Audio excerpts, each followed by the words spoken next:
I appreciate the creativity and everything you presented. It's very nice. I didn't even know it was even possible at this point. What would you do if you had invested in an off-plan apartment in Dubai and then suddenly the regional conflict broke out? Well, this is Oliver. And a year ago, he followed the advice of another brokerage and invested in a studio in Silicon Oasis. But after the recent events, he started to question his investment strategy. So he came to me and said, "Jay, can you write me a quick short message with advice on how I should act?" And I said, "No, I can't, because too many investors have the same concerns. Instead, I want to do a detailed deep dive and put it on my channel so others can learn too." And he said, "Let's do it." So in this video, I'm going to show you how to evaluate strategic investment options. And we'll discuss creative ways that can get investors better cash flow, so you could avoid costly mistakes in uncertain times like this. So we're talking about a studio in Silicon Oasis, and it should be handed over later this year. So you're paying 40% during construction and 60% after handover, 1% per month for 5 years. And the reason we're talking today is because of the regional tensions. Now you have several questions regarding this investment, so the goal of today's call is to figure out what should be your strategy given the regional conflict. Will you be able to sell this property before handover if you decide to do so? And what rental income can you realistically expect when the property will be handed over? Does it sound right? Yeah, sounds good. We see 4 different choices you have. Option number 1 is to sell before handover. Option number 2 is to wait until handover and sell on handover. And option number 3 is to rent the property out. There is a 4th option also here. You haven't asked about that, but we decided to add it anyway, so probably you like this one too. Let's start with selling before handover. Here I want to show you the list of things that you should have in your property investment to successfully flip it during construction. Having no stock in the developer's availability. SPA should allow reselling. Your price should be lower than alternative prices. This would give you leverage. Your property should be pretty unique, because if it's not unique, then others will compete with you, you will have a lot of competition, and it will make your life harder. And the last thing, for flipping during construction, it's essential to have crazy high demand, because if it's not high, people will not go for the property that is riskier than a ready option. Let's go one by one and see what we have here. So the first is related to having no stock. And we've checked right now, this developer has no stock, so this is a good thing. If you decide to sell right now, you will not compete with the developer. You will only compete with other people who want to resell their units in this building or other similar buildings. So that's a plus. Your SPA, your sales and purchase agreement, it allows reselling. It has a condition: you cannot resell it until you pay 40% of the property price. But then things get interesting. So let's talk about comparing the price of your property with some alternatives. And here we have 2 different angles. Angle number 1 is comparing your unit with other units available in the same building. You got a great payment plan. Now you can pay after construction during 5 years 1% per month, but this comes at a cost. Because of that, the price for your property is higher than alternatives. And this difference in this building is more than 20%. When you decide to sell your unit, you will compete with other sellers who will price their units lower. They have more room for negotiation. The second angle that we take here is comparing your unit to other ready units in the same area or units by the same developer in different areas. Just quick question. So you say ready units, but are we talking about at handover or before handover? We talk about before handover, but your potential buyers, they will always have a choice. They can go for your property that is currently under construction, or they can buy a ready property and go and live there right away, or rent it out right away and generate cash flow without waiting. So they have this choice. That's why we have to compare with the ready properties too. So if you compare the price of your unit with the ready properties prices, they're also a bit lower. First 3 columns here are other buildings in Silicon Oasis. I would say that they're rather old, especially by Dubai standards. They might be simpler than your unit, but still the price there is lower. In Silicon Oasis, Nurjan, because it's the same developer, the same level of building, so it's quite similar to what you have, but in another area. So the price there is also a bit lower than the price for your unit. This will affect the margins you will get, and will potentially lead to even negative profits in this case. Let's take another look at that, because what is good about your property is that it's kind of new for this area. So your unit has kind of novelty advantage, but not enough for being really unique as a studio in Silicon Oasis. There are many studios out there, both among ready and off-plan properties. Roughly 20% of all ready units are studios, and roughly 23% of all off-plan units are studios. So you will still have a lot of competition, and buyers will have a lot of choice. So based on what we just discussed, it's a situation where the property is not really the best for flipping during construction, but we also have additional negative factor, the war conflict in the region. So here we have the data since December 2025 until March 2026. So December, January, and February are normal months. And here you can see what is the normal transactions volume for Silicon Oasis. The red bar is for studios, the blue bar is for all the units. But in March, we see that this number is going down. This data is for a little bit more than 3 weeks of March, but still, even when the full month passes, it won't be the same volume as we had before the conflict. So the pressure is already here. What happens because of the war conflict is that population cannot grow. You have a slowdown in demand from end users. Investors are also more cautious. So it's a pressure from both sides, investors and end users. And we already see it. We see it across Dubai, it's not just Silicon Oasis. So based on all of that, I would say that now is definitely not the best time to flip the property.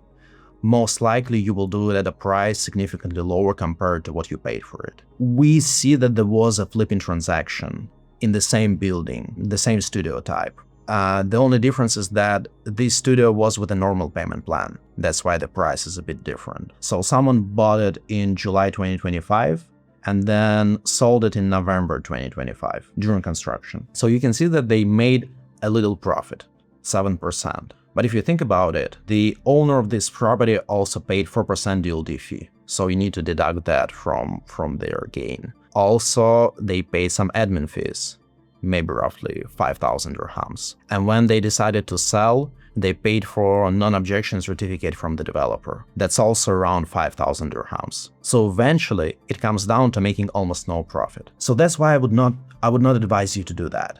If you can hold the property, you should hold that. The question is, how long should you do that, right? Let's see what happens if you hold it until handover and sell the unit then. All the things we've discussed about prices, they apply here. It also adds additional pressure, and it's a bit challenging to sell it with a premium when the price difference is like that.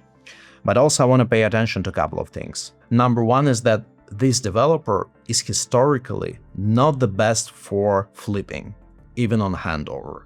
If you take a look at their previous projects, then sometimes their price difference during off-plan stage and on handover is even negative. They had one good case, but they also had a couple of negative ones. So on average, this developer performs worse than market average for flipping. Another thing I want to pay attention to is something that you have in the SPA, and it says that seller, in this case is a developer, may decline to offer the transferee, this is someone who wants to buy your unit, a post-handover payment plan in the seller's absolute discretion without reason. So in simple words, they can tell you, no, we do not allow the payment plan transfer, and your potential buyer will not be able to get the post-handover payment plan. And why would they oppose it? Because they might decide that they want to get the money right away. They can use it as a negotiation leverage. Okay, but I got an email from the developer saying that despite the situation, the construction is going as planned and they don't change the timeline or anything. Yeah, that's great. The construction should be going as planned. That's all right. The thing is that there is more financial pressure on them, and it's not just one project, right? They're launching new projects, so this is an ecosystem where they need more cash flow when the costs are going higher and the demand is dropping. So I would be especially cautious with that. It doesn't mean that they will use it, but they have an opportunity. Yeah, but it's their right to do. Yeah, that's their right. But now let's talk about another option. And this is holding until handover and then renting out your unit. So we looked at new rental contracts that are happening right now after the conflict started. And here you can see several buildings, several studios, and their new rental contract prices. So the lowest is 53.5 thousand dirhams per year. This is the same developer that is yours, but in another area. Yeah, in another neighborhood. And the rest are in Silicon Oasis. 55, 58, and 60,000 dirhams. What is good about that is that these prices, they're in place right now, when everything happened, when the market was supposed to go down. What we see when we look at Silicon Oasis new rental contracts price dynamics, on average, we just take the averages in the area, is that the prices are not going down. The red zone is the conflict zone, the blue zone is the normal timeline. So now after the conflict started, the prices, they're almost at the same level. They're even slightly higher for rentals. And this is a good sign for you. So here is a short investment case of what you can get if you rent out your property. And here we took 52,000 dirhams as your potential annual rental income. So we really went conservative. It's lower than the prices that we have now. Then you'll need to pay the service charges.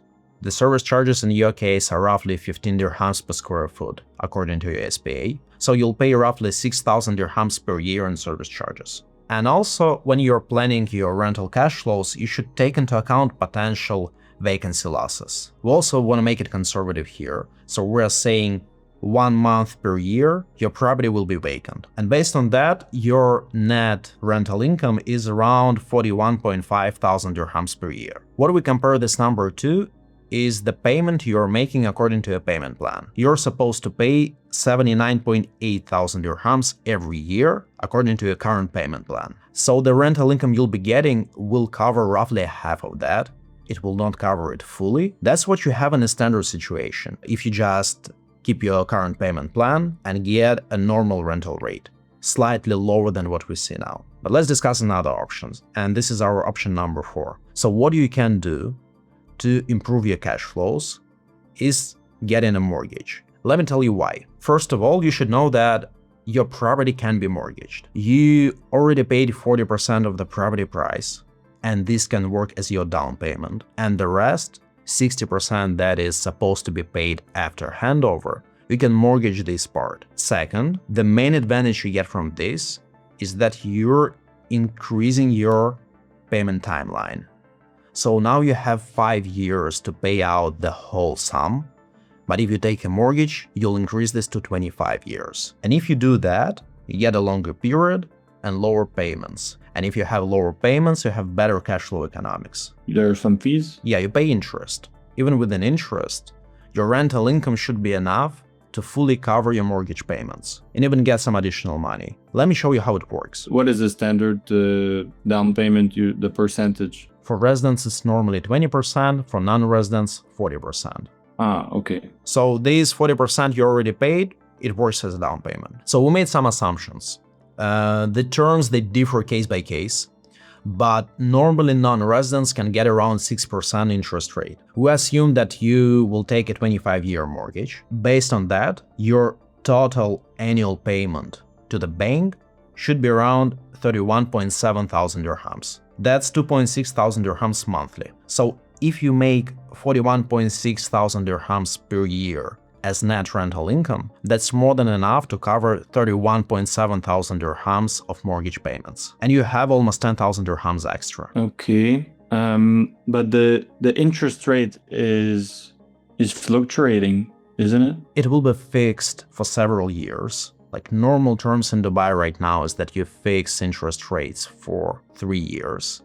And then, starting from the 4th year, you have a formula that calculates the interest rate based on the general rates in the country, plus certain percentage. And do you have the same as in the West? Every several years you have like to requalify for the loan, or do you have the same concept? You don't have to requalify, so you qualified once, you got the terms, and you're just living with them till the end of the mortgage period. Interesting. No, because like I'm from Canada, and in Canada every 4 or 5 years they redo the assessment, and sometimes people cannot requalify after a few years, so then the bank takes away the property. No, it's not the case. So your terms will be fixed till the end of the contract. So what it gives you? It gives you more flexibility in terms of cash flow. So even if you don't want to put any more money of your own money into this property, you can put in bank's money. But this is one more thing that we didn't take into account when we calculated that. When you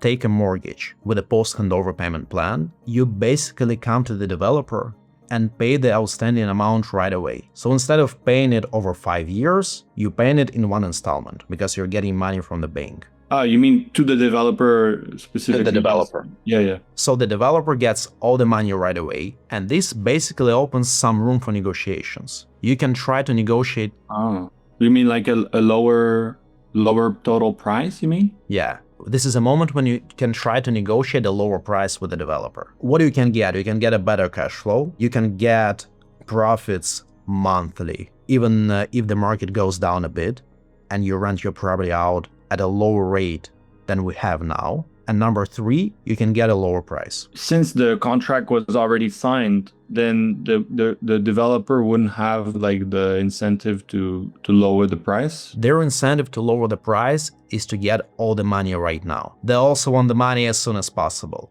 So you can offer them, get all the money now, but I want a discount in exchange. Yeah, that sounds like an interesting strategy potentially. Based on what I told you now, what are your thoughts about the options? I'm kind of torn between selling at handover and trying to figure out the fourth option, which is the mortgage. Because originally I knew that as a foreigner, if I don't have the residency, I cannot get a mortgage in Dubai. But then with what you explained, like there's an opportunity to maybe pull it off if the bank is willing. I appreciate the creativity and everything you presented. It was very nice. My pleasure. I didn't even know it was even possible at this point. So that's for sure something new I learned. Technically, I knew that I was paying a bit higher because of the payment plan, but I didn't realize that potential buyers wouldn't need it or wouldn't value that aspect as much. Yeah, that's the interesting thing in Dubai.